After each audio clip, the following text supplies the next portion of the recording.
Judge, Commissioners, my name is Ted Heap. I'm the Constable of Precinct 5. I want to thank you for allowing me to speak today, but I'm not speaking on my behalf. I'm speaking on the behalf of all of the men and women that are in uniform. You know, I feel compelled just for that reason because there's a lot of people out in that hallway and downstairs trying to get into here, and I believe that all of us took office for the same reason, and that's to serve the people of Harris County. But we have to realize that part of those people of Harris County are the over 18,000 employees we have in this county, many of them being in law enforcement. We know that it's not us that makes this county great, it's our employees. Now, the deputies that I speak to say that they didn't take and do what they're doing because it's a job. They surely don't do it for the money.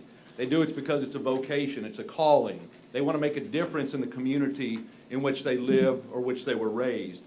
And this proposal that came out, which began by calling out specifically all 8 constables' offices, has had a negative effect on all men and women in law enforcement. The morning after this request was released, I came in at 6:45. I had night shift hanging over. I had day shift loitering on the parking lot because they wanted to ask me questions. Are we going to be fired? Are they going to choose the contracts over seniority with the county or with the department? I had a 26-year-old female deputy who asked me whether or not she should let her earnest money contract go on her house because she didn't know her future in law enforcement in Harris County.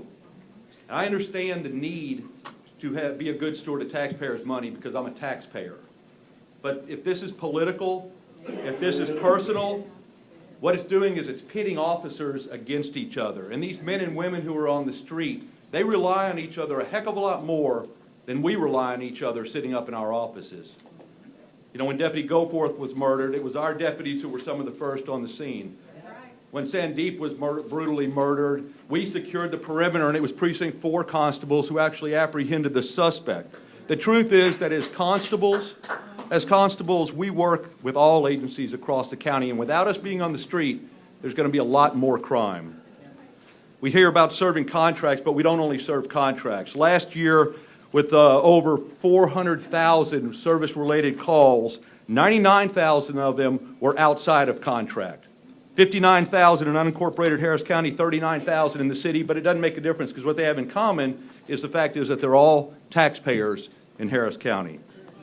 When we answer calls for the Sheriff's Department or when we pick up calls for HPD, it's because we're able to free those units up to be able to have higher visibility and better response times for those neighborhoods and those areas that need that coverage. And if we're talking about equity, I think what we ought to do is look at ways to expand this project. Because $78.5 million is brought into the county coffers by people who support this. 1,015 additional deputies on the streets because of this program. The county is paying for 1 officer, and basically they're getting 5. These deputies sacrifice a lot to be able to answer this vocation, this calling of service. And I believe that they need our support. They need to concentrate on their work rather than whether or not we are going to manipulate their futures. These deputies deserve my respect. They deserve your respect. But mostly, the residents of Harris County, the ones that we were elected to serve, deserve to be listened to today.